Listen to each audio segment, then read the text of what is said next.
একবার রাতের নামাজ, সম্ভবত এশার নামাজ খুব ছোট্ট করে শেষ করে দিলেন। তো সাহাবারা জিজ্ঞেস করলেন, ইয়া রাসূলুল্লাহ, নামাজ তো এত তাড়াহুড়ো করতে আপনাকে কখনো দেখিনি। তিনি বললেন, আমি নামাজের মাঝখানে এক ছোট্ট বাচ্চার কান্না শুনেছি। আনাস রাদিয়াল্লাহু বর্ণনা করেন যে কানা রাসূলুল্লাহ সাল্লাল্লাহু আলাইহি ওয়াসাল্লাম ইয়াসমাউ বুকা আস-সাবিয়্যি মা উম্মি। আমি যখন নামাজে ইমামতি করছি, পেছনে মহিলাদের কাতারের ওখান থেকে একটা ছোট্ট শিশুর কান্নার আওয়াজ আমার কানে আসলো। দেখেন কি সেন্স। তো আমার মনে হচ্ছিল বাচ্চার কান্নায় পেছনের কাতারে মায়ের বড্ড কষ্ট হচ্ছে। যেই মাটা বাচ্চাটাকে নিয়ে এসছে উইমেন প্রেয়ার হলে, তাকে বাচ্চাটাকে ম্যানেজ করতে বা সামলাতে মায়ের বড্ড কষ্ট হয়ে যাচ্ছে আমার মনে হচ্ছে। এজন্য আমি নামাজটা একটু শর্টকাটে শেষ করে দিয়েছি।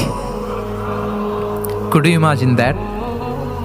কি নবী আমরা পেয়েছি, কিরকম কনসিডারেট ছিলেন, কতটা সুবিবেচক ছিলেন, অন্যের প্রতি কতটা সহানুভূতিশীল ছিলেন তিনি, অন্যের যাতে কোনো সমস্যা না হয় এটা খেয়াল করতেন।